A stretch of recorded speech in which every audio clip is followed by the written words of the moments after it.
La Iglesia Católica es la que Cristo fundó, la secta la quieren destruir. ¿Y tú qué haces? ¿Por qué no Muy me bien, estamos das al una aire. Muy buenas mano? noches. ¿Y tú? Bienvenidos una vez más a Rescatando la Fe, este programa que hacemos casi todos los días ya por bendición de Dios. En este canal, en esta página que se llama Rescate Apologética Católica.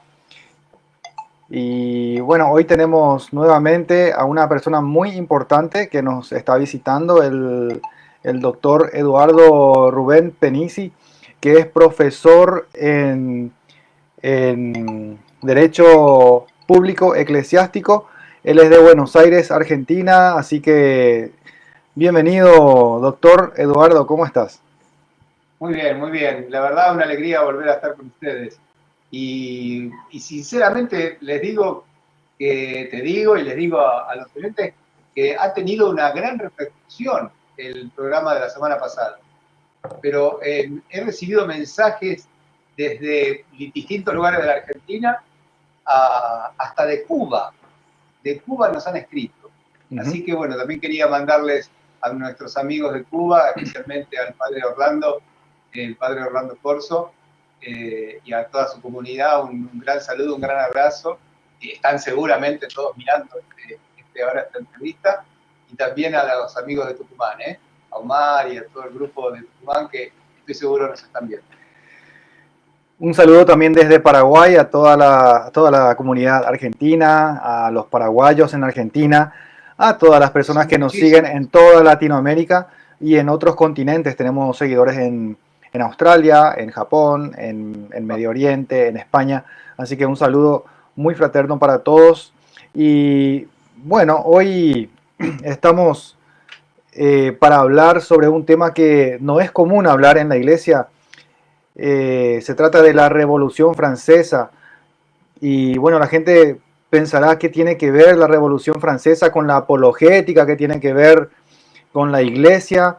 Y bueno, hoy vamos a estar dialogando con el doctor Eduardo sobre este tema.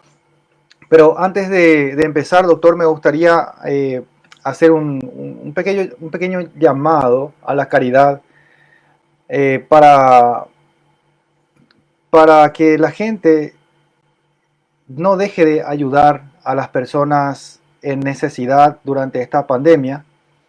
Hay Sí, muchas personas que están pasando hambre, han perdido sus puestos de trabajo o si no perdieron sus puestos de trabajo se les cortó el sueldo a la mitad. Bueno, hay gente que ni siquiera tenía trabajo y hoy menos. Hay también personas que encontraron la manera de continuar trabajando, emprendedores. Les felicito a esas personas, pero la gran mayoría se han quedado sin opciones. Y bueno, hay un hermano que es seguidor de la página, eh, desde Guatemala, me escribió anoche, se comunicó conmigo y bueno, él está pidiendo, por favor, ayuda. Él tiene una familia que mantener y nosotros sabemos que probablemente no es el único caso, pero por eso hago un llamado general a todos los que están siguiendo esta página. ayudar a los que Sí, tenemos cerca al menos, a cada uno, ¿no? ayudar, sí. Porque fíjense que la apologética es obra de misericordia. ¿Por qué? Porque es enseñar al que no sabe, enseñar al que se descarría, al que se equivoca, corregir al que se equivoca, mejor dicho, pero también ayudar al necesitado, dar de comer, dar de beber, dar una mano, pasar una mano al necesitado también es obra de caridad. Entonces, Sí. a no olvidarse de eso. Yo quiero hacer un llamado especial para ayudar a este hermano desde Guatemala. Nosotros no tenemos la costumbre de pedir ayuda de esta manera en esta página, pero quiero aprovechar un poco la oportunidad. Y bueno, si hay personas en Guatemala que estén dispuestas a colaborar de alguna manera con esta persona, por favor comuníquense al privado de Rescate Apologética Católica para poder redireccionar esta ayuda. Entonces, eso quería un poco decir antes de empezar, atreverme a pedir ayuda a las personas, ¿sí? Bueno, doctor, muy bienvenido otra vez. Para nosotros es un honor, es una cosa muy grande tenerlo a usted en este programa que lo hacemos con mucha humildad. Como usted puede ver, yo estoy en mi pieza, allá está mi ropero, ese es mi ropero, así que hacemos esto con lo que tenemos. Pero es excelente, así Sí, es como hay que trabajar. sí. Entonces mucha gente piensa, especialmente los hermanos separados, que nos escriben para insultarnos muchas veces, piensan que nosotros hacemos esto por dinero y que cobramos millonadas. Eso es mentira. Nosotros no cobramos nada por predicar. Nosotros hacemos esto por amor al prójimo, por amor a la iglesia, por amor a Dios. Y bueno, si hay gente que piensa mal, ya queda a criterio de ellos. ¿Sí? Entonces, bueno, creo que es tiempo de empezar el tema. La gente quiere saber, doctor, ¿qué tiene que ver la Revolución Francesa con la Iglesia? Pero, ¿qué fue la Revolución Francesa? Para empezar, vamos a empezar por ahí. Si nos puede usted explicar qué fue la Revolución Francesa. Bueno, la Revolución Francesa fue una revolución que no solamente fue política, sino que fue una revolución política, social, jurídica, con grandes efectos sobre lo religioso. Estaba programada, preparada por grupos totalmente hostiles a la iglesia, que tenían un plan sistemático. Lo que hablábamos la semana pasada, por ejemplo, con respecto a la masonería. La masonería tenía dos objetivos, que era destruir la religión y destruir la monarquía.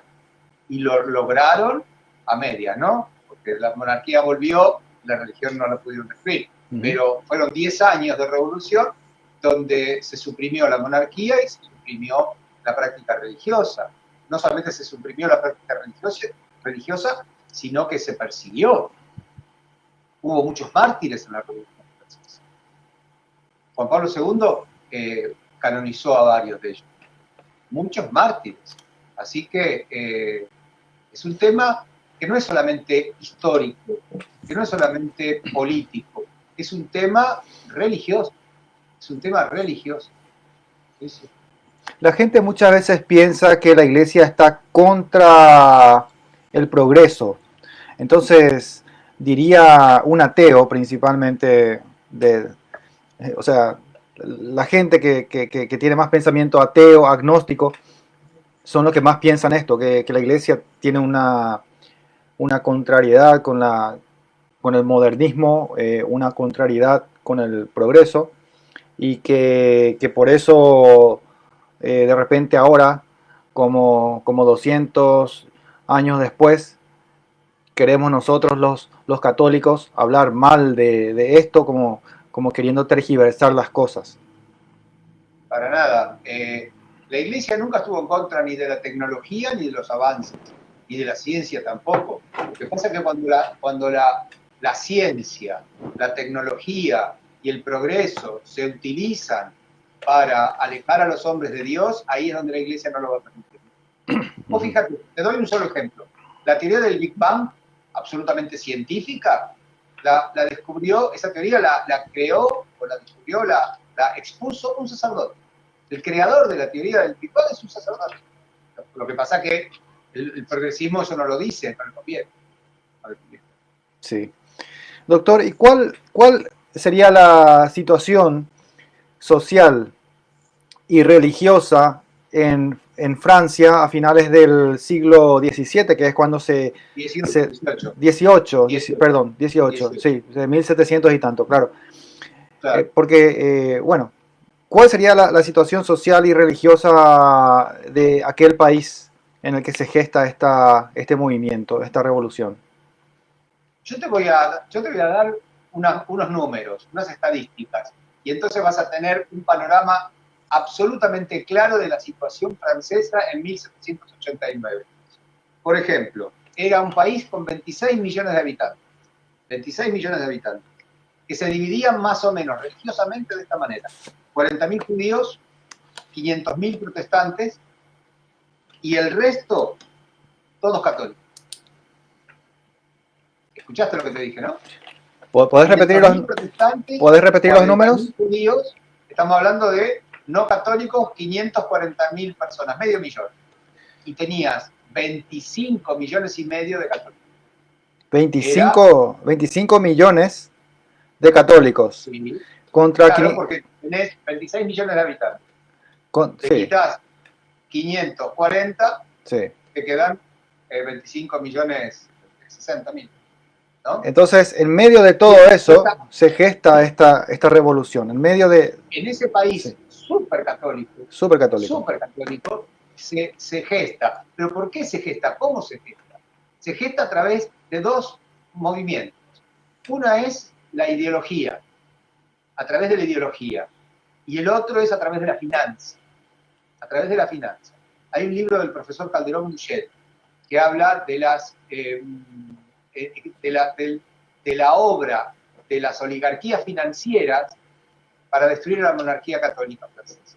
Es muy interesante, un poco difícil su lectura, porque es complicado, pero es muy interesante. Cómo la banca, las finanzas, trataron de derribar el trono. Y aparte la ideología que era el racionalismo, la ideología que era los librepensadores, los famosos librepensadores, y ahí detrás de todo eso, manejando todos los hilos, la masonería. La masonería. La gran madre. La masonería es el gran titiritero que mueve todos los hilos de todos estos grupos de personas. ¿No? Te sigo dando números. Javier. Sí. 139 dioses en 26 millones de habitantes, ¿no? ¿Cómo? 139 dioses. 139 dioses. Diócesis. 40.000 parroquias. Sí. 70.000 sacerdotes seculares, 30.000 religiosos y 40.000 religiosos. Había un sacerdote por cada 360 habitantes. Vos decís, ¿cómo un país con esa armadura religiosa, un sacerdote cada 360 habitantes? ¿Vos sos consciente de lo que estoy diciendo? Es mucho. En la actualidad no quiero ni hacer cuentas de cuántas personas hay por cada sacerdote. Mejor ni hacer cuentas. Vos fíjate, y ahí, en ese ambiente ahora habría menos católico, se gestó la revolución. Ahora habría menos de un sacerdote por cada 3.000, calculo yo. No sé, yo no tengo cifras actuales, pero me imagino que deben ser muy, muy diferentes a las de Francia. Sí. Las propiedades de la iglesia en la Francia del siglo XVIII eran el 6% del territorio nacional. La iglesia era propiedad, porque todo el mundo habla de las grandes riquezas de la iglesia. Sí, había grandes riquezas, pero eran el 6% de las tierras francesas, el 6% pertenecían a la iglesia, ¿no? Pero a cambio de eso, la iglesia tenía un debe y un haber. La iglesia recibía el diezmo de los fieles, que era el 10% de las ganancias, era como un impuesto, y era propietaria del 6% de todas las tierras de Francia, el 6. Pero a su cargo tenía toda la educación del país, de la cual se hacía cargo ella, y toda la salud del país. Es decir, que toda la educación primaria, secundaria y la universidad en Francia, y todos los hospitales, los manicomios, los hospicios, los hogares de ancianos, hogares de niños abandonados, todo eso estaba todo en manos de la iglesia. Entonces, más o menos, estaba compensada la cosa. Por eso, cuando empieza la revolución, y el Necker, el ministro de Economía, de Finanzas del rey Luis XVI, le dice, hay que crear un nuevo impuesto porque Francia está fundida, está en bancarrota. El rey dice, bueno, se lo aplicamos a la nobleza, porque a la iglesia no la podemos tocar, porque la iglesia se hace cargo de toda la educación y de toda la salud pública. Doctor, la iglesia daba educación y salud gratis al pueblo o se cobraba igual algo? No, era gratis. Era gratis. Entonces Nada más para que la gente sepa, porque se van a escandalizar, especialmente los hermanos separados, se van a escandalizar, van a escuchar, ah, la Iglesia Católica cobraba diezmos, entonces nosotros también podemos cobrar diezmos. Muy bien, pero la Iglesia tenía a su cargo, como dijiste, la salud, la educación, y era gratis para el pueblo. Por supuesto, Muy, por supuesto. sí. Entonces valía la pena, Y obviamente. era, digamos, era una devolución a lo que recibía. Claro, claro. Es lo que hace el Estado hoy, o debería ser, digamos, que vos le pagás tus impuestos y el Estado te da salud, te da educación, te da todo. Es lo mismo. Sí, funcionaría, ¿no? Hoy. Sí. Sería lo mismo. A veces no funciona tanto así. Por eso lo digo con sarcasmo, ¿no? Sí, a veces no Sí. funciona así. Bueno, y está, entonces se ve evidentemente que era un país netamente católico, muy poca contrariedad, pero dentro de esa sociedad católica se iba gestando este movimiento de libre pensadores y también además seguramente la presión de los bancos que querían modificar un poco las cosas para su conveniencia. ¿Sabés cuál es? Yo te lo dejé tirando así, te lo tiré así de costadito y no te lo expliqué.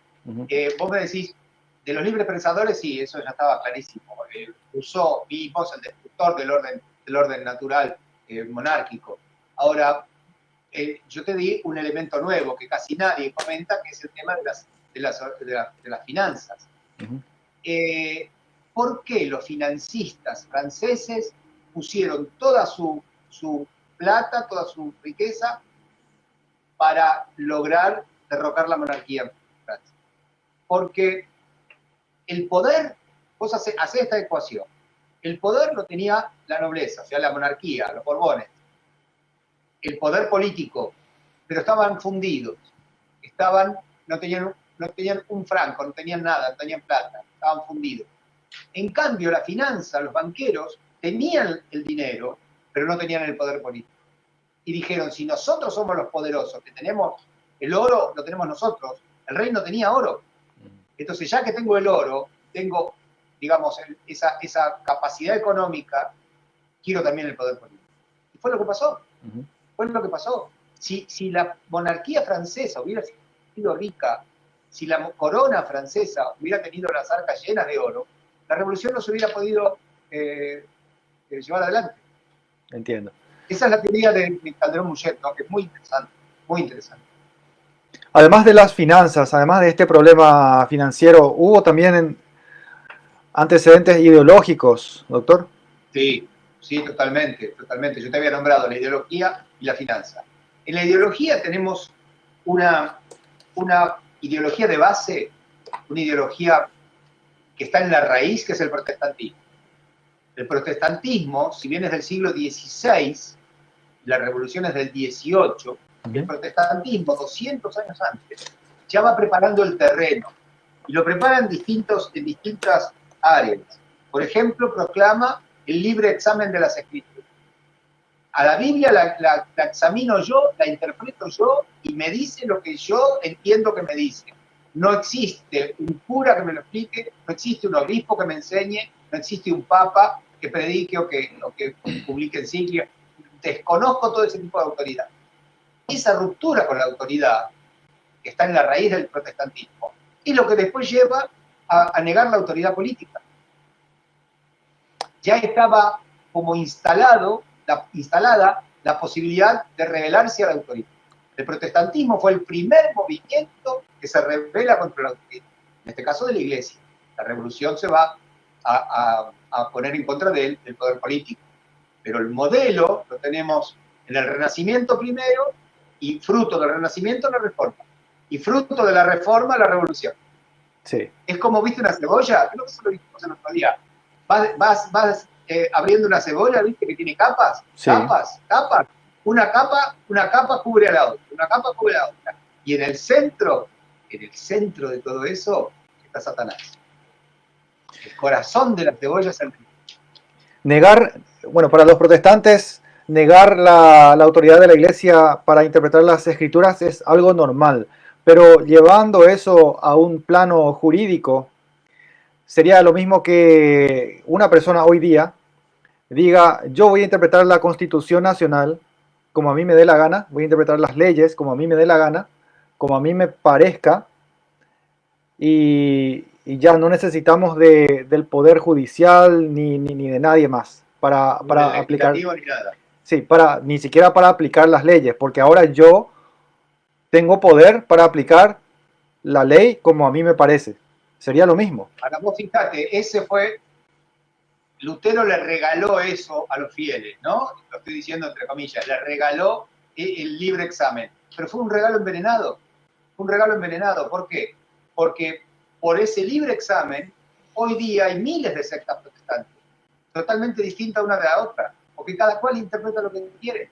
Entonces yo lo interpreto de tal manera, me junto con 4 o 5 más que piensan como yo, y ya soy una denominación protestante.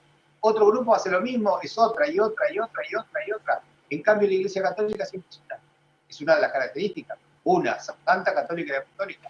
La Iglesia Católica es una. No tiene esa semilla de división en su seno. No puede dividirse. No puede dividirse. Porque la doctrina católica es una sola. Y vos no tenés derecho a interpretar como vos te busques. Es así. Es como las lentejas. O las comes o las dejas. Si Claro. no podés venir a cambiar nada. Por eso la Iglesia duró 2000 años. Y va a durar 2000 más y todo lo que sea necesario. Porque no tiene dentro de su esencia la semilla de la división. Entiendo. ¿Se entiende eso? Se entiende muy bien, se entiende muy bien. Y bueno, mencionaste también la masonería, doctor. Sí. ¿Qué tiene que Aquí ver, tenemos qué tiene que todo ver un la movimiento. masonería? Sí. ¿Qué tendría que Aquí ver la tenemos todo un masonería? movimiento, porque los protestantes son un movimiento religioso. Pero vayamos al movimiento filosófico que le dio base a la Revolución Francesa. Ahí tenemos nosotros toda la filosofía cartesiana, o sea, Descartes y compañía, fueron los que le dieron a la autonomía de la razón una entidad tal que uno ya podía pensar lo que quería. Es la libertad de conciencia en su máxima expresión. Vos creéis lo que te guste, y lo que te guste va a estar bien. Y a veces, yo creo, a veces no, en realidad uno no tiene que creer en lo que a uno le gusta, uno tiene que creer en lo que es cierto, lo que es verdadero. Porque ¿cómo vas a creer en una mentira? ¿Y si yo estoy engañado? ¿Y si yo no tengo una visión realista de las cosas? ¿Y si yo me creo algo que no existe? Eso Entonces, comúnmente eso se llama relativismo. relativismo y subjetivismo. Son los Subjetivismo. dos venenos, subjetivismo y relativismo. Los dos venenos que inoculó en la incredulidad del siglo XVIII. ¿Sabés lo que le decía Voltaire a Jesucristo? ¿Cómo lo llamaba a Jesucristo? No, El no, no. infame. El infame. Y a la iglesia, la infame. No tenía mucha creatividad. No podía haber inventado otro adjetivo.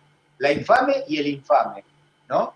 Y por ejemplo, para que tengas una idea, cuando ya después de la época del terror, estamos hablando después de 1793, bien entrado ya el 92 y principio de 1793, cuando empieza el terror, el pueblo de París invade la catedral de Notre Dame y ponen en el altar, Notre Dame es Nuestra Señora, Notre Dame, Nuestra Señora, ponen en lugar de la Virgen, de la Inmaculada, ponen a una prostituta, una bailarina y prostituta de París, la famosa Mademoiselle Méliat, ¿no? Que la disfrazan de la diosa Razón y la llevan en procesión por toda la ciudad, como diciendo ya no creemos más en la Virgen, ahora creemos en la Razón. La Razón era esta pobre chica que se prestó a este juego. Pero si vos ves el cuadro, googlealo, agarrá un manual de historia y vas a poner diosa Razón o el culto a la razón, Revolución Francesa, no sé, los vocablos que te parezcan como para llegar al punto, vas a ver que está ella sentada en un trono, que así es como la sacaron en procesión, sentada en un trono y con uno de los pies está pisando un crucifijo. Esta imagen del crucifijo pisado no es muy popular, porque en el medio es muy rococó, ¿viste? Es muy barroca la imagen, entonces tiene mucho adorno, mucho cintita, mucho rulito. Pero si vos mirale los pies, vas a ver que hay un crucifijo y ella le está poniendo el pie. Entiendo. Ahí tenés toda una definición, hijo. Ahí tenés toda una definición de lo que fue la Revolución Francesa. Y va exactamente de acuerdo a lo que predican muchas sectas, pisotean el crucifijo, dicen que usar un crucifijo es un signo de maldición. Entonces, con la supuesta excusa de que ellos predican un Jesús resucitado, no un Jesús crucificado, aunque eh, vaya eso contra el Evangelio mismo. O sea, obviamente Jesús resucita, pero negar que su crucifixión tuvo importancia, que es lo que hacen Eso los creo yo que es parte de la iconoclastía de los protestantes, ¿no? también. Ellos no reconocen ningún tipo de imagen, cuando todos sabemos que de San Juan Damasceno, que dice, estamos hablando de San Juan Damasceno, de la iglesia, donde dice de que un hombre de carne necesita ver a un Dios de carne, necesita una representación, porque los sentidos lo necesitan. No es que Dios va a ser más Dios ni menos Dios porque yo tenga una imagen de Jesucristo. Pero mi cuerpo, mis ojos, mi corazón lo necesitan, porque yo soy carne y me entra a través de mis sentidos. Entonces no hay pecado en eso. Ellos se rigen estrictamente con el Deuteronomio de que a los judíos se les había prohibido hacer cualquier tipo de representación, es así, de imagen. Y ellos toman el Antiguo Testamento literal, cuando no analizan o no leen todo lo que dice la tradición de la iglesia. Sí. Esa es la gran diferencia con los protestantes, que ellos no reconocen la tradición. Solamente la escritura, y encima la escritura entendida libremente. Como una especie de relativismo religioso. Sí. Bueno, y hubo una constitución civil del clero. ¿Qué fue eso, doctor? Bueno, la idea era, en Francia revolucionaria, la idea, acordate el lema masónico, ni trono ni altar, ni trono ni altar, o sea, ni rey, ni iglesia, ni cura, ni obispo, ni iglesia. Entonces, ¿cómo hacemos para destruir a la iglesia en Francia? ¿Cómo hacemos para destruir a la iglesia en Francia? Se sancionó en junio de 1700, el 12 de junio de 1790, la Constitución Civil del Clero. La Constitución Civil del Clero modifica la elección de los cargos eclesiásticos creando un presupuesto para el sostenimiento de la iglesia y atribuye o instituye una nueva iglesia donde los sacerdotes son empleados del Estado. O sea, a la gente le dice, ustedes a la iglesia no le paguen más. O sea, a la iglesia ahora la mantenemos nosotros. Los curas pasan a ser empleados del Estado. ¿Pero de qué Estado? De un Estado que persigue a la iglesia. Entonces, ¿qué les obliga a hacer? A jurar la Constitución Civil del Clero. Sacerdote que no juramentaba, que no juraba fidelidad a esa Constitución Civil, ese sacerdote quedaba fuera de la ley. Y por supuesto perseguido. Por supuesto condenado a la guillotina. Ahí se divide el clero en clero juramentado, que eran los que juraron fidelidad a la revolución, y el clero refractario, que era el clero que no transó con la revolución. Vos me vas a decir, ¿y cómo fueron los números? A mí me gustan mucho los números. No, de matemática no sé nada, pero me gustan las estadísticas, porque te pintan de cuerpo entero la situación. De todo el clero de Francia, solamente un tercio juramentó. 2 tercios se hizo refractario. Por eso hubo tantos mártires. Después, si querés, cuando hablemos, si querés te cuento del martirio, a los curas los metían en barcos, apolillados, barcos ya fuera de uso, los remolcaban a medio del mar y los abandonaban ahí, y los barcos se hundían con los curas adentro, encadenados. Los ahogaban, porque se habían dado cuenta que matarlos con la guillotina en la plaza era contraproducente. Robespierre, que era un asesino, no era ningún tarado. Cuando mataban a un príncipe, cuando mataban a un noble, la gente festejaba. Pero cuando guillotinaban a una monjita o guillotinaban a un cura, la gente ni iba a la plaza. No, se escondía la cara, no quería ver eso. Hubo gente que cuando se ha guillotinado a algunos sacerdotes muy piadosos y que tenían muchos buenos hijos, buenos fieles, hubo gente que iba con su pañuelo y cuando caía la sangre por las columnas de la guillotina, mojaban su pañuelo en la sangre y lo guardaban como una reliquia. Cuando Robespierre vio eso, se le representó el Imperio Romano. El Imperio Romano dijo, no, estamos haciendo lo mismo que hicieron los emperadores romanos. Los estamos matando en público y eso, en vez de exterminar a la iglesia, lo que produce es más cristianismo.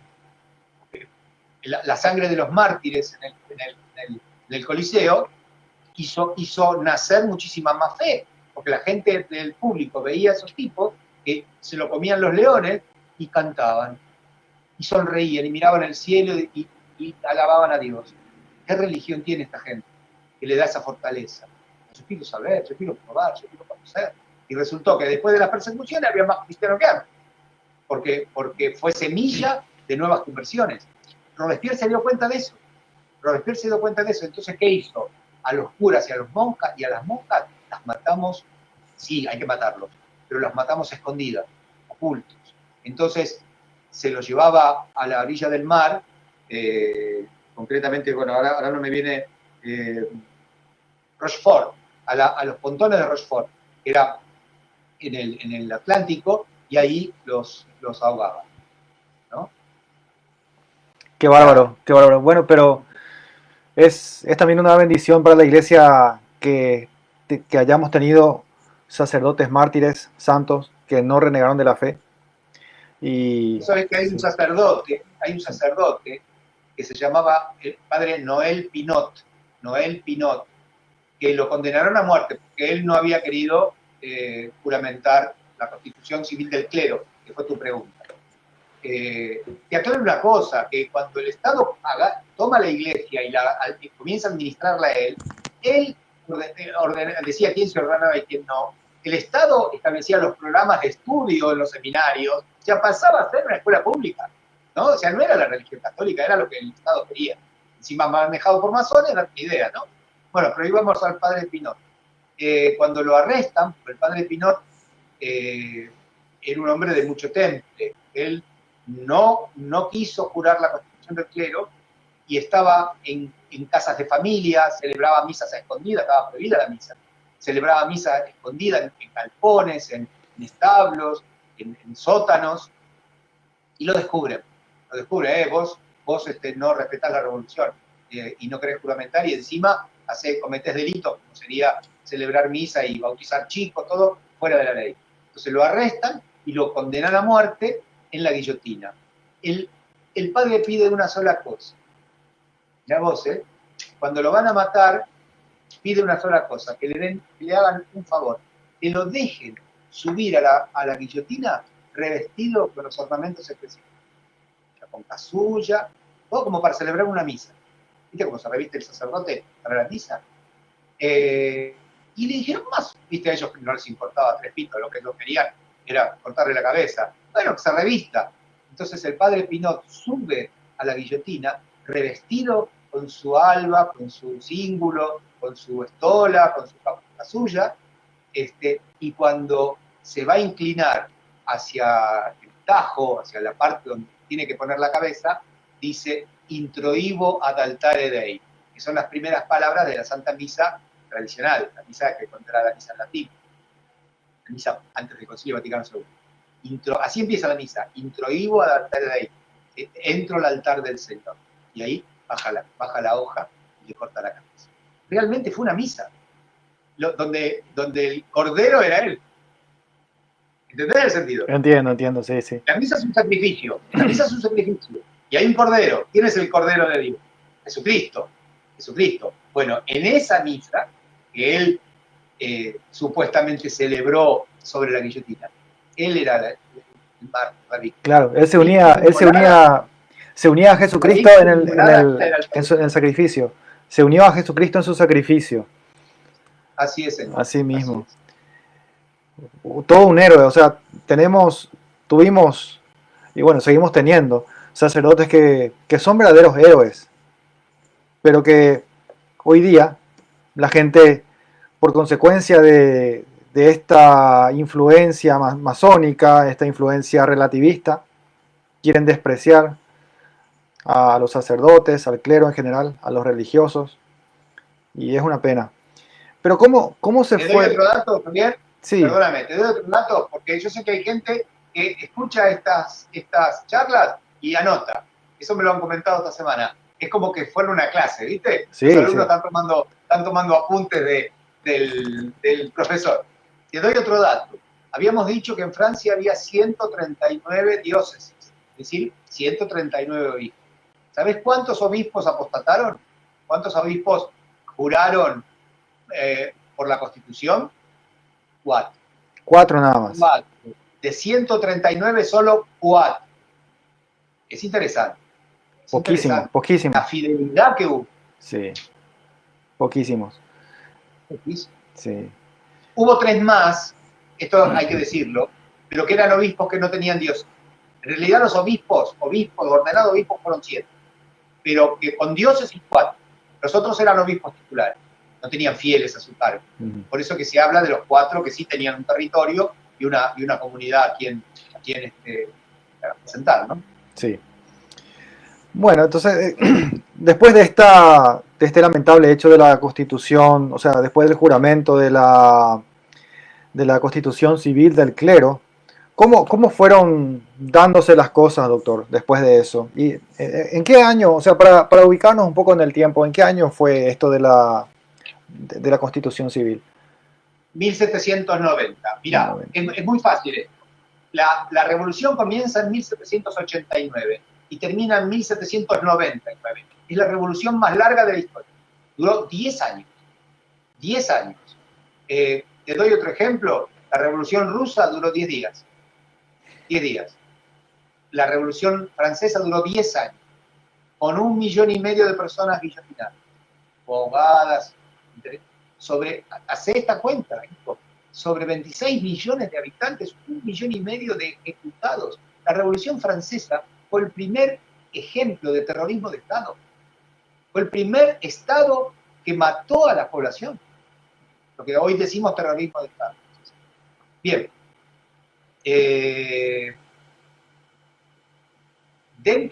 Perdóname, ¿cuál fue la última pregunta que me hiciste?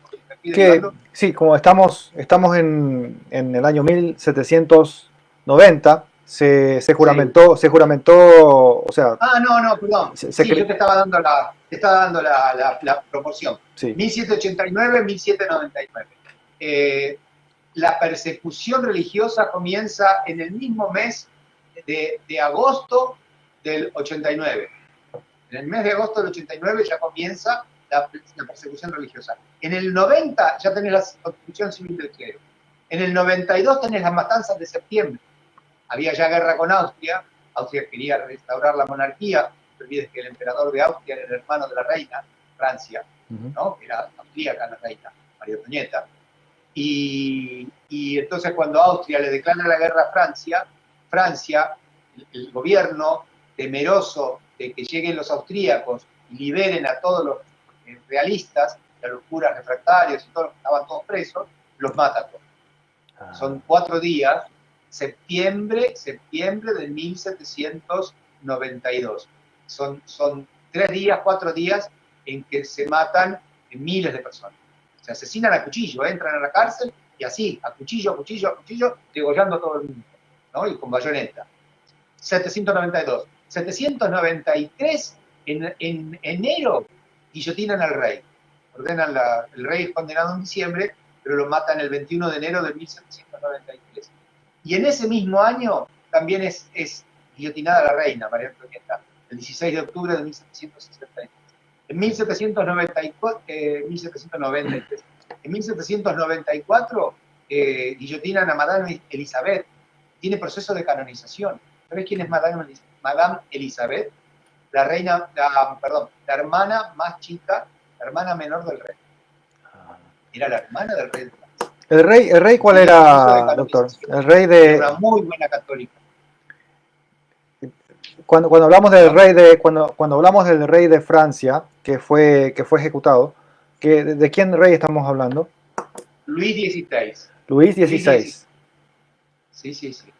Luis XVI es el rey, María Antonieta de Austria es la reina de Francia, y la que te estoy hablando yo, Madame Elizabeth, es la hermana menor del rey, la chiquita de unos 20 y pico de años.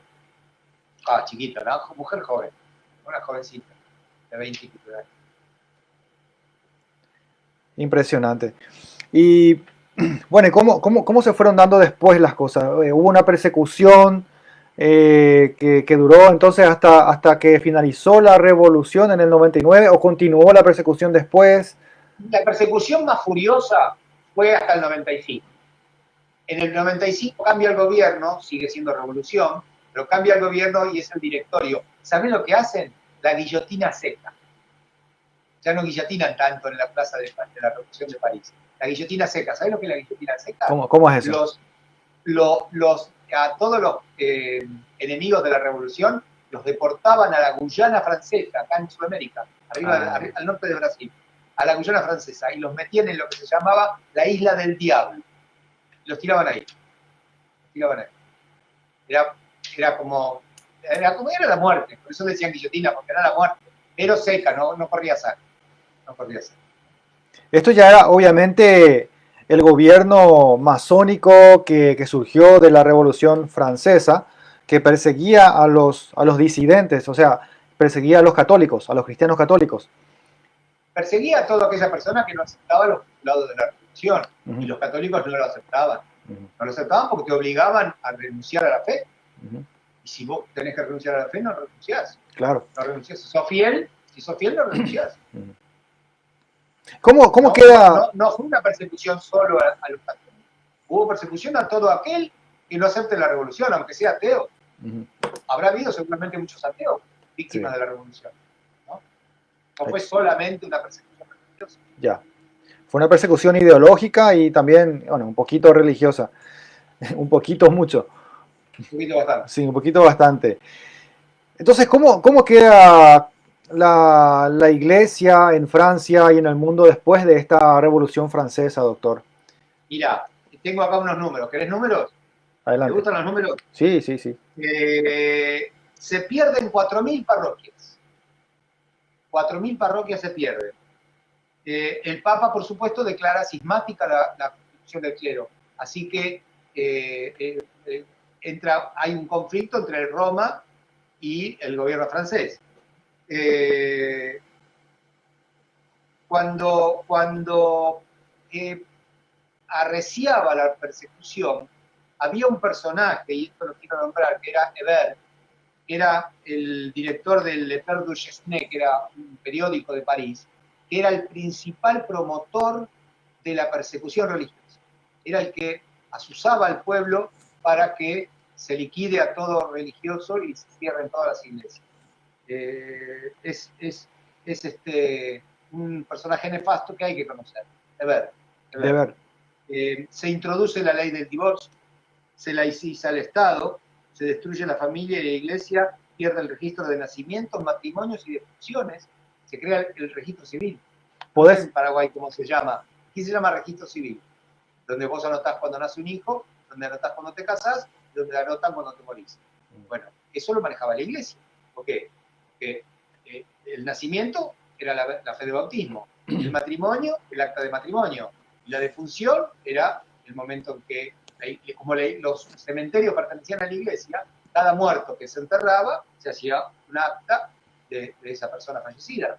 Todo ese trabajo lo absorbió el Estado, le quitó a la iglesia esa tarea administrativa, y entonces es lo que te estoy diciendo, ¿no? Se prohibió el matrimonio por iglesia. Lo más que se podía hacer, o sea, el sacramento se prohibió, ya no se puede porque no existía el matrimonio religioso. ¿Qué era lo único que se podía hacer? Si fueras muy creyente, vos te casabas por civil y después un cura podía darte una bendición. Una bendición, no el sacramento. El sacramento estaba prohibido, ¿no? Como estaban prohibidos todos los sacramentos. Se podían administrar sacramentos a través de sacerdotes juramentados, pero que eran cismáticos. Así que el sacramento quizás alguno podía llegar a ser válido, pero no era lícito. No tuvo licitud porque era cismático, ¿no? Claro. Vos fijate, María Antonieta, cuando la van a guillotinar, le ponen un cura juramentado y ella no se quiere confesar, no se confiesa con él. No se confiesa con él porque sabe que era un cismático. Igualmente ella hizo todo su proceso religioso en prisión, ¿no? yo creo que María Antonieta está en el cielo porque ha hecho todo un proceso de penitencia y de fe, una fe que no tenía cuando era reina en el trono, ¿no? Era una mujer bastante, que le gustaba la fiesta, le gustaba la buena vida. Cuando empezó la persecución, a ellos los arrestan, digamos, ellos salen del Palacio de Versalles en 1779, el 6 de octubre de 1779. De ahí están en manos del gobierno francés hasta 1792, el 10 de agosto, que directamente los reyes quedan arrestados, están presos, y de ahí hasta el 93, que estuvo arrestada, creció en fe, hacía rezar a sus hijos, ¿no?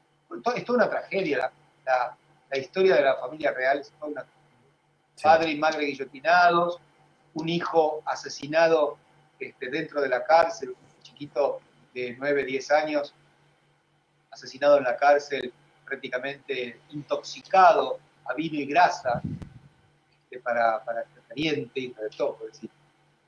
Y solo se salva la hija mayor, que era una niña de 15 años, que por un intercambio con los austríacos, ¿te acordás que te dije que había una guerra entre Austria y Francia? Sí. Los austríacos habían arrestado a 3 generales franceses. Entonces, para recuperar los generales, le ofrecen a la princesa. Bueno, le dicen al tío, que era el emperador de Austria, te entregamos a tu sobrina, devolvernos los generales. Y se hizo el acuerdo, y así es como se salva la chica. La única que se salva. La única que se salva. Esto que me comentaste de la abolición, o sea, de la prohibición de los sacramentos, no me permite pensar cosas que de repente no le va a gustar a la gente lo que voy a decir, pero veo mucha masonería dentro de las sectas evangélicas de hoy, que prácticamente que no reconocen los sacramentos, rechazan todo lo que es... No sé si es por masonería eso, ¿eh? No sé si es por masonería. Es porque Lutero rechazó los sacramentos. Lutero aceptó solamente un sacramento, que era el bautismo. Eso está en la raíz de ellos, de su doctrina. Lutero abole, deroga 6 sacramentos, deja solo el bautismo.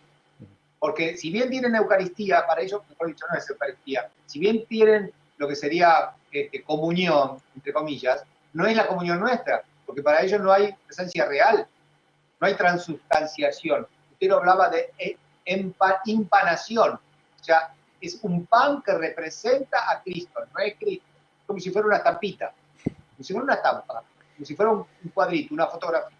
Entonces, ellos dicen, sí, tenemos la Santa Cena, ellos lo llaman Santa Cena, pero nada que ver con la Eucaristía. La Eucaristía es Dios presente, cuerpo, alma, sangre y divinidad. Sí, pero no llega a ser un sacramento para ellos. O sea, de repente es un momento importante para ellos, un recordatorio, pero no llega a ser un sacramento propiamente dicho. No. Entonces, por eso el único sacramento que les queda es el bautismo, no hay otro. Sí, no, por eso decía, es como que, bueno, se ve un poco de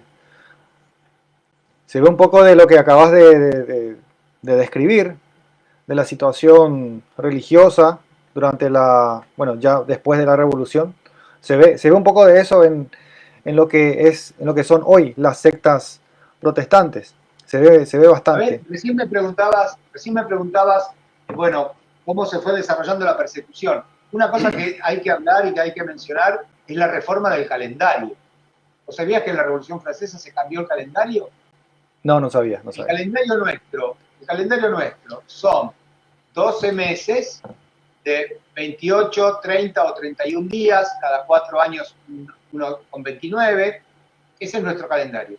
Pero tiene un elemento religioso ineludible, que es el domingo. Los tipos odiaban el domingo, porque el domingo es el día del Señor. Domingo viene de Dominus. Dominus significa Señor en latín. Es el día del Señor. Bueno, acá hay que borrar el día del Señor, borrar todas las fiestas religiosas, borrar toda representación civil o figuración civil que tenga contenido religioso. Entonces había que sacar las fiestas, la fiesta de San Denis, la fiesta de Santa Genoveva, que en Francia son tan importantes, se borraban y se cambió el almanaque, el calendario. ¿Cómo lo cambiaron? Si vos tenés una semana de 7 días, ¿no? El primer día de la semana es el domingo, entonces es el día del Señor. Bueno, eso hay que borrar. ¿Cómo hacemos? Hacemos 10 meses de 30 días. Perdón, 12 meses de 30 días exactos. Pero el día que se descansa es el 10º, no el 7º. Pues, al 7º día, ¿te acordás? Al 6º día Dios descansó, el 7º día es el día, el domingo, ¿no es así? El día del Señor. Entonces, para borrar el domingo, se establece el décadi. Y entonces se borran toda referencia religiosa. Ya no hay Día del Señor, se celebra el día 10º de cada decena, el último día de cada decena. Y se quitan todas las fiestas. Por eso, y acá te va a sorprender lo que te voy a decir, por eso, en la Revolución Francesa, al quitarse las fiestas religiosas, Semana Santa, San José, Santa Isabel, Navidad, todas las fiestas religiosas se borran. Pero a la gente le gusta la fiesta, le gusta los festejos. Entonces empezaron a inventar días laicos. Entonces estaba el Día del Perro, el Día de la... Llegaron a tener el Día de la Coliflor, por ejemplo. Y de ahí, sí, ¿sabes cuándo era el Día del Perro? No. ¿Sabes qué día era el Día del Perro? No. El 25 de diciembre. Ah. Un regalito eso. Regalito. Regalito. Y hoy hay referencia de eso, porque hoy cuando festejamos el Día del Trabajador, el Día del Maestro, el Día del Niño, el Día del Empleado de Comercio, el Día del Carpintero, hoy, eso viene de la Revolución Francesa, porque se quitaron las fiestas religiosas y se pusieron las fiestas de los oficios. Entonces estaba el Día de la Secretaria, el Día del Carpintero, y así todo. Claro, además... No hay Día del Coliflor, eso no. Exacto, además en los países, en países como Inglaterra, Estados Unidos, Australia, Nueva Zelanda y otros más que podríamos seguir nombrando, en esos países, por ejemplo, la Pascua ya no es Pascua realmente, sino que le dan otros nombres, otros matices. La temporada navideña también le dan otro sentido. La Navidad se volvió un culto a Papá Noel y sí, bueno, así van cambiando el sentido de las festividades religiosas, van cambiando todo el sentido y la gente se va metiendo en eso y no se dan cuenta de para dónde van.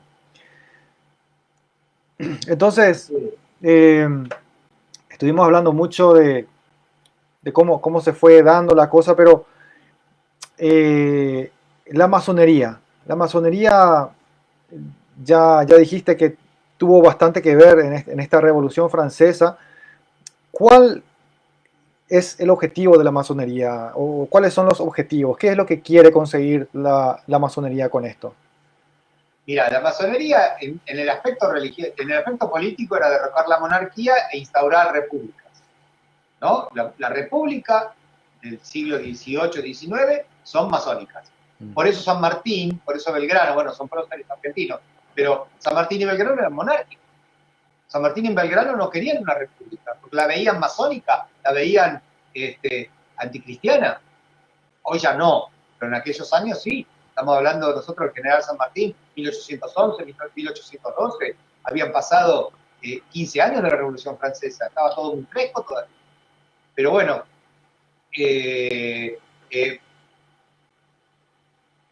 la masonería, digamos, en lo político, la monarquía, y en lo religioso, lo que querían era eminentemente, el principal principio religioso masónico es la libertad de conciencia, cosa que la gente se pueda descatolizar, ¿entendés? Como que la gente pueda apostatar libremente, libertad de conciencia.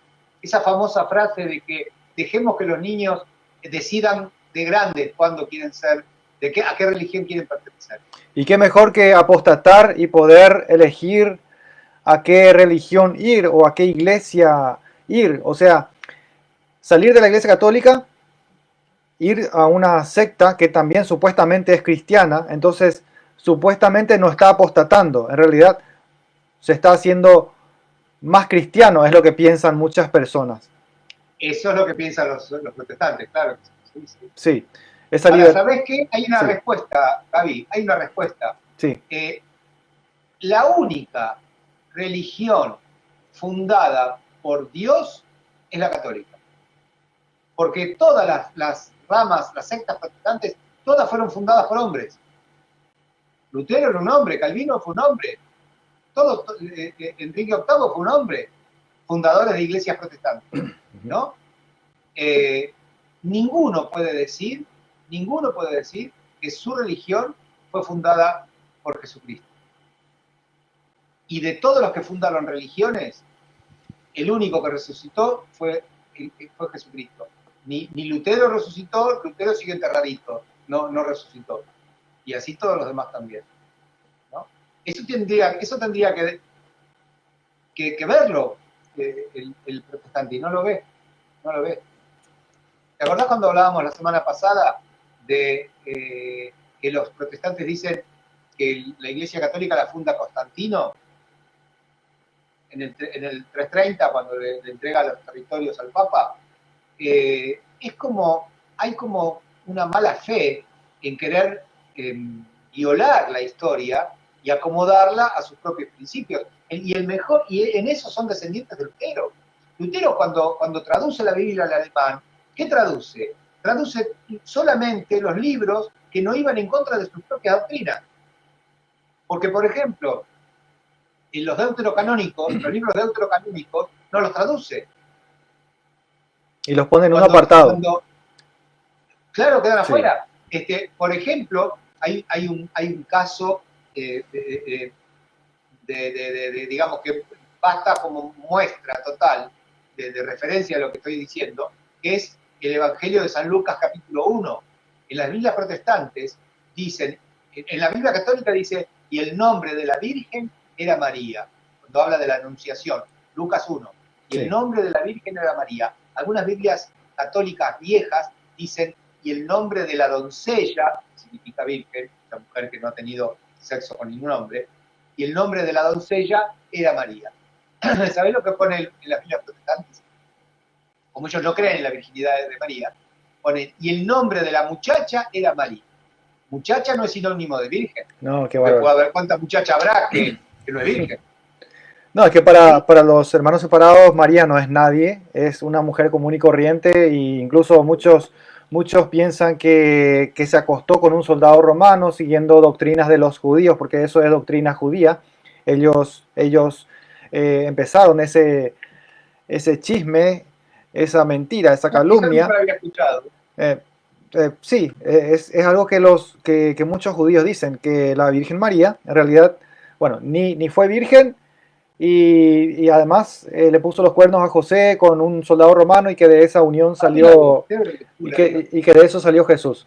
Entonces, los protestantes, algunas veces, sin querer queriendo, como decía el Chavo, sin querer queriendo, aceptan calumnias que empezaron los judíos, por su odio contra el cristianismo, obviamente. Claro. Sí. Doctor, bueno, ya vimos hace rato el lema de ni trono ni altar, pero también la Revolución Francesa se identifica por tres palabras, por tres ideas. Sí. La libertad, la fraternidad y la igualdad. Así es. Así es. Y gritaban fraternidad mientras le iban cortando la cabeza a la gente. Una fraternidad bárbara, ¿viste? Una fraternidad bárbara, sí. Libertad para, como ya explicaste, para poder, yo miro esto desde el punto de la apologética, porque conozco las sectas y veo estos tres lemas también dentro de las sectas. La libertad para interpretar las Sagradas Escrituras a su manera, la libertad para autoproclamarse pastores, apóstoles, evangelistas, lo que sea, se proclaman cualquier cosa con tal de... La libertad de conciencia, acordate, Sí. la principal libertad que proclama la masonería y que proclama el liberalismo y que proclaman toda esta gente, todos los hermanos separados. La libertad de conciencia. Eso fue el principal veneno que fue inoculado en el cuerpo de la iglesia. Y la fraternidad, doctor, la fraternidad. Todos somos hermanos, todos los protestantes, todos los evangélicos, dirán ellos, somos hermanos. No importa qué denominación vayamos, no importa a qué denominación pertenezcamos, con tal de que no seas católico, somos hermanos. La fraternidad, Así es. la fraternidad. Y la igualdad, claro, también se ve eso en las sectas. Todos somos iguales, acá no tenemos clero, acá no tenemos jerarquía. Ellos están Hay jerarquía. en contra en contra de toda jerarquía en sus sectas. Sin embargo, de alguna manera se postran ante sus pastores y les dan su dinero. Así que muy extraña su igualdad. Fíjate una cosa, Javier, qué Sí. cosa más llamativa. Uno de los principales caballitos de batalla de Lutero era el diezmo. Él criticaba el diezmo en la época del siglo XVI, cuando la iglesia cobraba el diezmo. Bien, criticó el diezmo. Resulta que después la iglesia lo quita el diezmo, la iglesia renuncia al diezmo, eso se renuncia en agosto de 1789, y después lo empezaron a cobrar los protestantes. Y hoy las sectas protestantes todas cobran el diezmo. Y la gente lo paga contenta, ¿eh? La gente lo paga contentísima. Es Claro. algo que Es interesante el fenómeno psicológico. Es muy llamativo, es muy llamativo. Lo que pasa es que les hacen pensar que pertenecen a un grupo, a una fraternidad, justamente. Les hacen pensar que pertenecen a una fraternidad especial, una fraternidad de elegidos. Y Sí. todo aquel que profese una idea, una ideología religiosa diferente a la de ellos, o sea, los católicos, estamos todos condenados. Y bueno, para estar en gracia con Dios, uno debe pagar el diezmo para recibir las bendiciones de Dios. Eso es lo que sucede. Entonces, por eso... Vos fíjate, ¿no? Que teológicamente eso es un zafarrancho. Porque entonces, si yo pago, recibo la gracia de Dios. O sea que los pobres se van todos al infierno. ¿Cuál es la conclusión? Si sos pobre, listo, sonaste. Al cielo no vas a ir porque no pudiste pagar tu diezmo. No, lo que pasa es que si uno es evangélico y uno es pobre, entonces quiere decir que algún pecado tenés, alguna cosa mala hiciste, y por eso Dios te Sí. castiga. Dios no te está bendiciendo porque seguramente tenés algún pariente que es idólatra. Algún pariente tuyo es católico. Seguramente tu mamá tiene una imagen de la diosa Isis, la Virgen María, en tu casa o en algún lugar. O seguramente tenés algún vestigio de romanismo en tu casa y por eso Dios te está maldiciendo y por eso no podés progresar, por eso sos pobre. Entonces, ¿Sabés quién es el inventor de esa teoría que estás diciendo vos? Vos lo estás explicando perfectamente. ¿Sabés quién es el inventor de eso? No fue Lutero, ese fue Calvino. Calvino con su famosa doctrina de la predestinación. Decía, mirá el silogismo que hace Calvino. Calvino dice, si Dios te ama, te bendice. Y si te bendice, te salva. Y si te salva, te hace rico. claro. Es terrible el silogismo, es diabólico, porque entonces quiere decir que los pobres están como decís vos, bien dicho, castigados por Dios, que la pobreza es un castigo de Dios. Entonces, si es un castigo y te morís pobre, al cielo no vas a ir, te vas al infierno. Te vas al infierno, O sea, claro. que encima de ser pobre en la tierra, te vas a ver condenado en la eternidad, ¿viste? La verdad, así no vale la pena ni haber nacido. No. Entonces, bueno, volviendo un poco al tema, ¿es coincidencia el parecido que hay entre la masonería y el protestantismo, doctor? ¿Es pura coincidencia o que, cómo? No, son primos hermanos. No son primos hermanos. El protestantismo es la abuelita de la masonería, porque el protestantismo es del siglo XVI y la masonería es del siglo XVIII. La masonería en Inglaterra se funda en 1717. Y el protestantismo se funda en Alemania con Lutero, con la famosa 95 tesis, el 31 de octubre de 1517. Así que 1517, 1717, exactamente el mismo año, 17, pero 200 años después. Así que es como el abuelito, el protestantismo es el abuelito de la masonería. Pero, por eso, ¿por qué digo abuelito? Porque por sus venas corre la misma sangre. Son parientes, son parientes. ¿Hay alguna fecha de fundación de la masonería o no tenemos ese dato? La fecha no la tengo exacta, el número no lo tengo en la memoria, pero sé que el año es 1717. ¿Sí? Sí. Para el día no lo recuerdo. ¿En qué, bueno, para cerrar un poco todas las ideas que estuvimos hablando hoy, vimos que las monarquías católicas fueron afectadas, obviamente, o fueron perseguidas por la masonería. ¿Por qué sería esto? Bueno, ¿en qué afecta tanto una monarquía o un gobierno católico a la masonería? ¿En qué afecta a la... Sí. Entiendo tu pregunta. Lo que pasa es que una monarquía cristiana nunca va a permitir que, primero, que el pueblo se aleje de Dios. Nunca lo va a permitir. Va a hacer legislación, una legislación con mirada sobrenatural. Todas cosas que la masonería no le interesa y no quiere. La masonería quiere exactamente lo contrario. Por ejemplo, en una sociedad masónica, el aborto sería una ley. Una monarquía católica nunca la podría aceptar, la ley del aborto.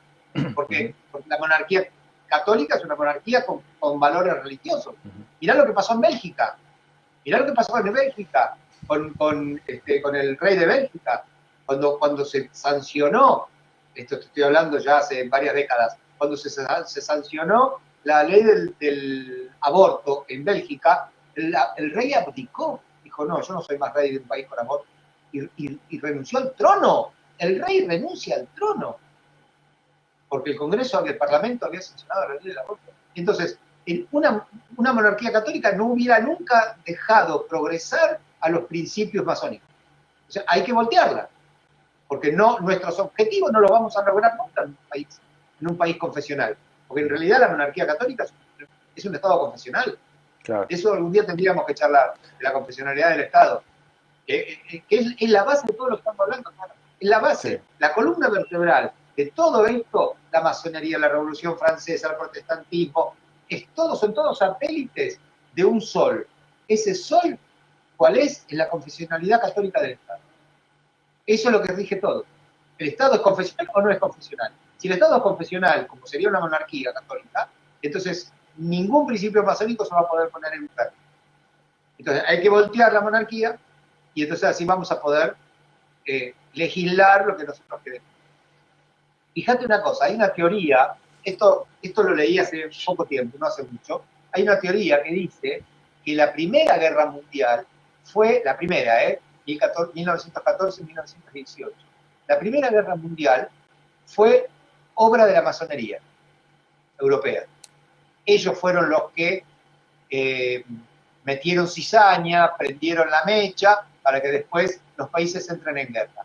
Y la prueba de eso es que, ¿cuáles fueron los países que desaparecieron en la Primera Guerra Mundial? El Imperio Alemán, cristiano. La monarquía austríaca, el Imperio Austrohúngaro, católico. ¿Sí? El Imperio Alemán era el prusiano, Prusia era protestante, ¿no? Pero era cristiano protestante. El Imperio Austrohúngaro, monarquía católica. Y el Imperio Ruso, monarquía cristiana ortodoxa. ¿Te das cuenta? Todas las monarquías cristianas, todas al tacho de basura. Quedaron todas repúblicas. Sí. Dice, ¿quién ganó la Primera Guerra Mundial? La ganó la masonería. La ganó la masonería, fue el principal triunfador. Eso es muy interesante. Eso es muy interesante. Además, bueno, hay una carta que bueno, no recuerdo bien de qué año es, pero hay una carta que menciona el plan de la masonería. Y bueno, eso que acabas de decir es el paso número 1. Luego vino la Segunda Guerra Mundial y luego vendría una tercera guerra, pero no sé bien en qué sentido, esa ¿Estás tercera, hablando del master plan? el master ¿Del plan, master plan? el master plan que quiere al final Sí, sí, lo conozco. hacer confrontar a las religiones. O sea, la tercera tiene que ser una Sí. guerra religiosa entre el Islam y el judaísmo y el cristianismo, supuestamente. Bueno, eso es lo que yo entendí del La master plan, instauración de un nuevo orden mundial, ¿es la así? La instauración del instauración de nuevo un orden nuevo mundial. orden mundial donde haya una religión, digamos, una religión nivelada por lo bajo en la que todos participemos. Por ejemplo, a ver, musulmanes, judíos y cristianos, ¿creen en Dios? Sí, listo. Entonces en esa religión va a haber un Dios. ¿Creen en la iglesia? No, los musulmanes no creen en la iglesia, los judíos tampoco, bueno, la iglesia entonces no va a haber. O sea, se ponen comunes denominadores comunes en lo que todos estamos de acuerdo y solamente se va a creer en eso. Lo demás, lo que asiente, lo que siente alguna diferencia con el otro, eso se borra. O sea que nos quedan tres cosas. La existencia de Dios, la inmortalidad del alma y hacer el bien. Y parar de contar. Después no tenemos más nada. Y así todo de Dios, ojo que Dios, ojo que Dios. Porque yo escucho a algunos que dicen, y bueno, los judíos, los musulmanes y los católicos creemos en el mismo Dios. No, señor. No, señor. Los judíos y los musulmanes creen en Dios Padre solamente. Para nosotros, Dios es Trinidad. Dios es uno y trino. Nosotros creemos en el Padre, el Hijo y el Espíritu Santo. El Dios que cree un musulmán no es el Dios que ellos creen. Porque ellos niegan al Hijo y al Espíritu Santo. Y los judíos lo mismo. Entonces, eso de que, viste, somos todos felices, vamos caminando por el prado de la mano, ese ecumenismo estúpido, eso está basado en la mentira. Está basado en la mentira. Eso no es ecumenismo, eso es estupidez humana e ignorancia. Porque estos catecismos de primera comunión, hermano, que vos y yo creemos en un Dios uno y trino, Padre, Hijo y Espíritu Santo, es de la primera comunión. No hay que ser doctor en teología para eso. Claro, vale recalcar también aquí que mucha gente no sabe ni siquiera lo que es ecumenismo y siguen ese pensamiento de que ecumenismo es lo que acabas de describir, que somos todos de diferentes religiones pero creemos en un mismo Dios que creó el mundo y punto, ya está. Pero eso no es. Esa va a ser la religión del nuevo orden mundial. Sí, a pero, eso va a dirigir el sí, mundo.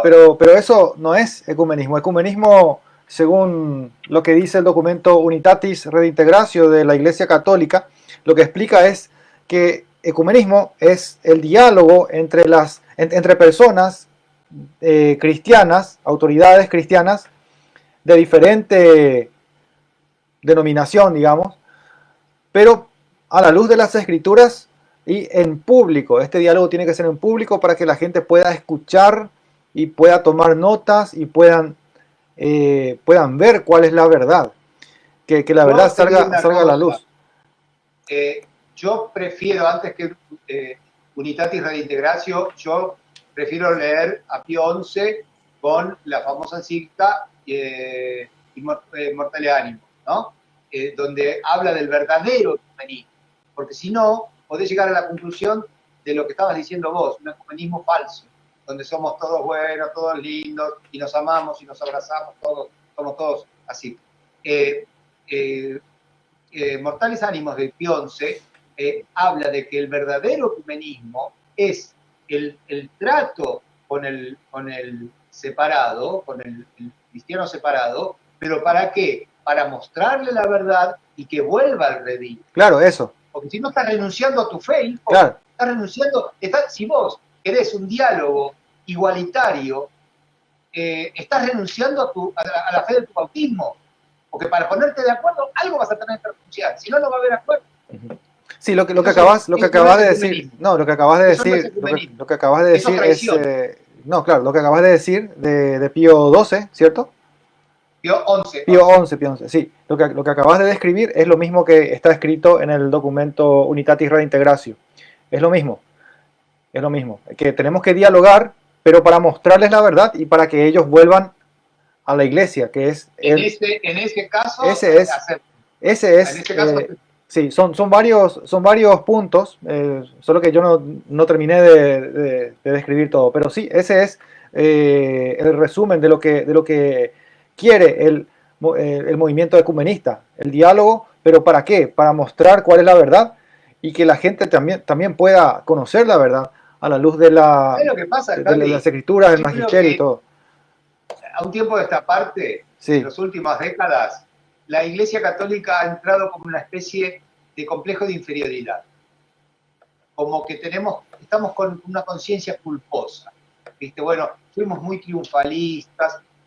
Eso de que la religión católica es la única verdadera suena como muy chocante para los de otra religión. Bueno, mea culpa, yo ahora voy a ser bueno, voy a renunciar a todo para beneficio de la unión con el hermano. No es así, no es así. No se puede renunciar a la fe. La amistad siempre es posible, pero la unión de las religiones va a ser siempre en la verdad. No puede haber unificación en la mentira. Porque entonces no solamente el otro no se salva, sino que te estás condenando vos. claro, porque estás renegando de la fe. La verdad no se puede negociar, como decía el Papa Emérito Benedicto XVI. La verdad no se puede negociar. La fe no se negocia. No se puede. Es imposible negociar la verdad. Si la verdad es una, entonces ¿qué vas a estar negociando? Tenés que cambiar la verdad. Tenés que cambiar la verdad. Sí. Entonces, doctor, ¿por qué? Bueno, ya que acabas de decir que el católico está un poco con un complejo de inferioridad, ¿qué tiene que hacer el católico para no tener más este complejo? ¿Cuál sería la solución? ¿Cómo podríamos darnos cuenta de que... ¿Cuál es la vacuna? Sí, ¿cuál es la vacuna para este problema? ¿Qué podemos hacer? Primero, amar mucho a Dios, a Cristo y a la Iglesia. Primero, ser fieles, no querer traicionar, tener buena intención, primero. Y después formarse. Hay catequistas que no conocen el catecismo, Javi. Yo no sé cuál es la situación en Paraguay, pero en la Argentina, que es donde yo vivo y conozco, hay catequistas que no tienen idea y no hablo del catecismo tontito para nenitos de jardín de infantes, hablo del catecismo romano, el catecismo que tiene elementos teológicos, que es lo que debería tener un docente cristiano.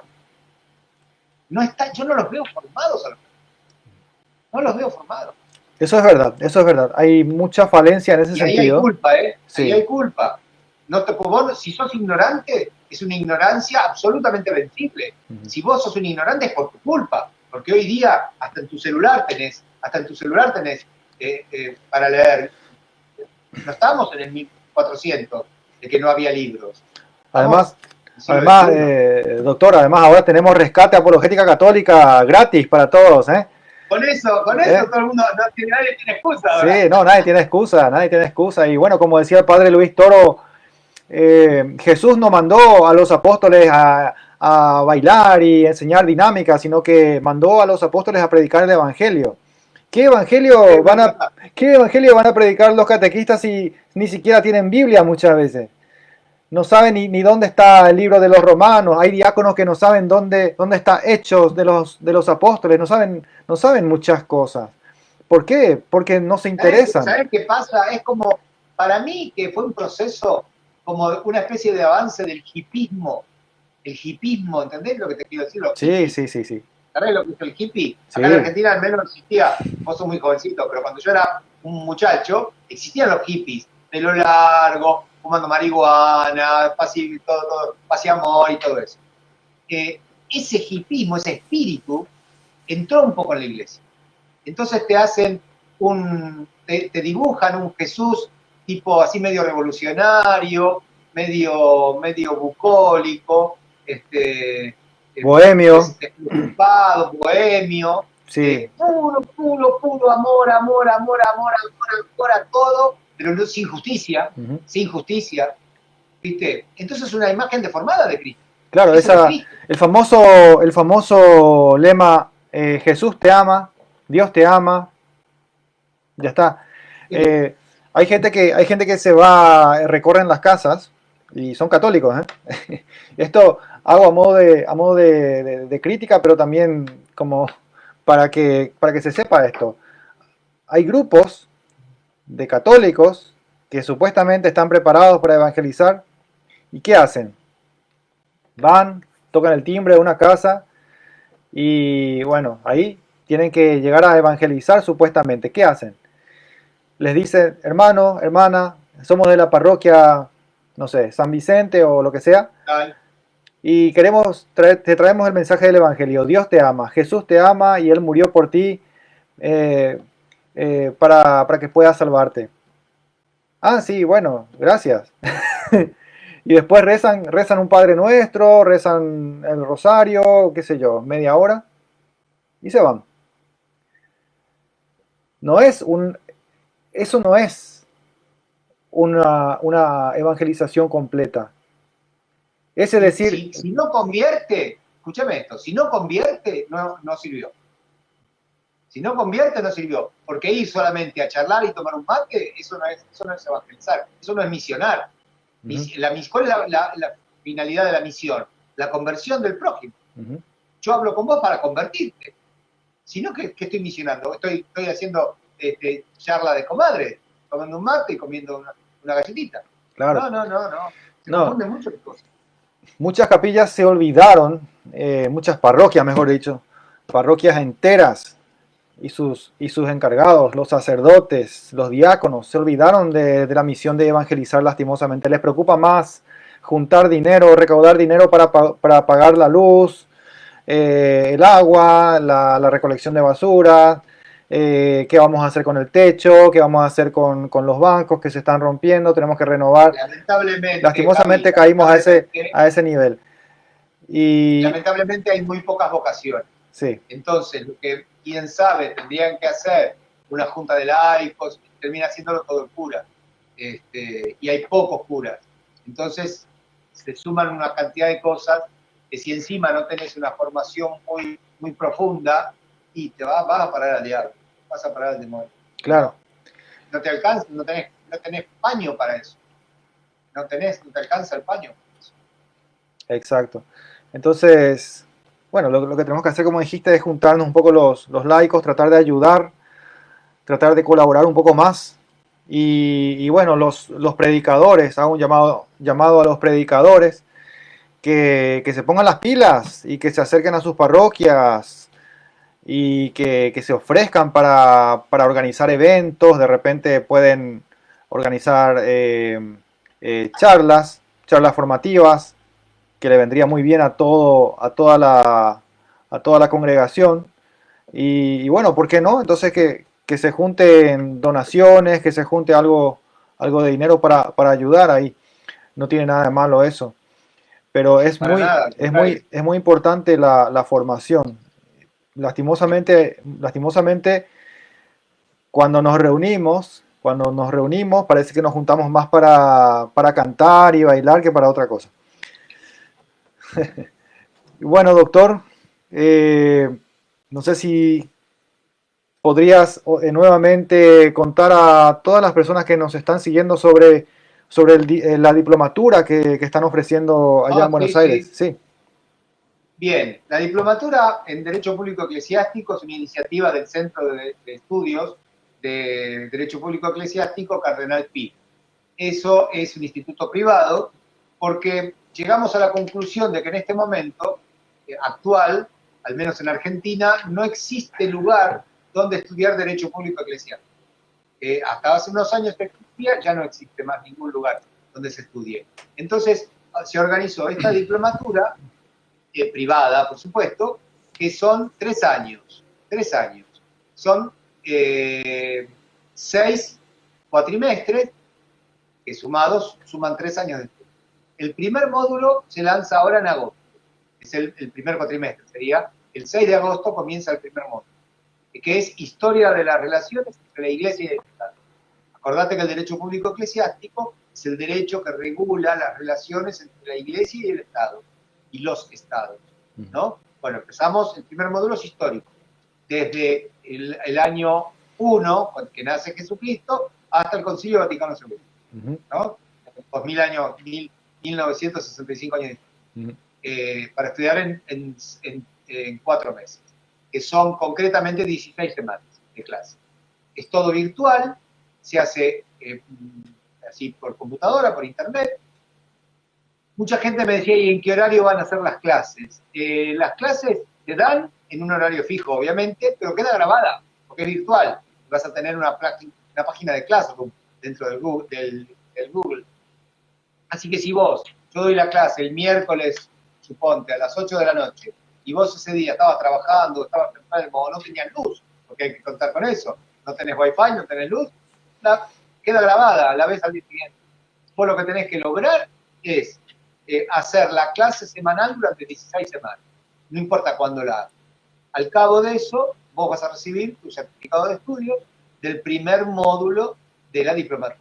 Y así, 5 módulos más. El último es una tesina sobre la confesionalidad católica del Estado. Eso ahí es un trabajito interesante, ¿no?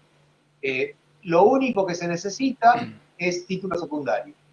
No hace falta ser ni abogado, ni contador, ningún título universitario. Con tener el título secundario es suficiente. Y buena voluntad para estudiar. El valor en pesos argentinos es 1.500 pesos mensuales, o sea, 4 cuotas, son 4 meses, son 4 cuotas de 1.500, y para los extranjeros serían $23, que es más o menos el valor el equivalente. ¿Quiénes deberían hacer esta diplomatura, doctor? Y toda aquella persona que tenga relación con la parte formativa dentro de la iglesia. Catequistas, primero. Catequistas, gente comprometida con la fe, y también gente que quiera aprender. Yo ya dentro del grupo, ya creo que son 14 inscriptos que tenemos, ¿no? En esta diplomatura. Y hay gente que no es catequista, y que no está ni siquiera en ninguna organización católica ni nada, pero le interesa y le gusta aprender. Sirve, te forma culturalmente, y sirve también como currículum. El día de mañana vos tenés esa diplomatura y es un título. No será un título oficial porque no lo otorga la Universidad de Buenos Aires, pero es un título privado, pero es un título. Excelente. Para las personas que quieran más información, ¿cómo deben hacer, doctor? Y les puedo dar el celular del centro, si tienen para anotar, 54, que es el número de Argentina, más 54, 11, 5, 914, 6070. Igualmente en tu página seguramente ahí van a tener los flyers y los cartelitos con el anuncio, ¿no? El que quiera, seguramente, has compartido vos seguramente algún póster de la promoción, de la publicidad de la diplomatura, ¿sí? No, todavía no, pero esta noche voy a estar compartiendo. Yo te mando sí. por WhatsApp 2 o 3 cartelitos, sí. Uno que tiene un problemita y otro que dice la parte de los costos. Te mando 2 o 3 y lo pones en la página, porque la gente ahora no va a notar el título. Exacto, dale. Perfecto. Bueno, muchísimas gracias por tu tiempo, doctor. Y bueno, ojalá que no sea la última vez que conversemos. Por ahí se da otra ocasión, algún otro tema interesante, por ejemplo, como la reforma, o como yo la llamo mejor, la deforma de Lutero. Podríamos hablar sobre ese tema la próxima, si es que hay tiempo. Muchísimas gracias. Y hablaríamos de Lutero, Calvino y Enrique VIII, que son los chiflados. O sea, es el grupo de los 3 que hicieron la campaña completa. Porque si hablas de Lutero solo, te vas a quedar con 1/3 de la campaña. Sí.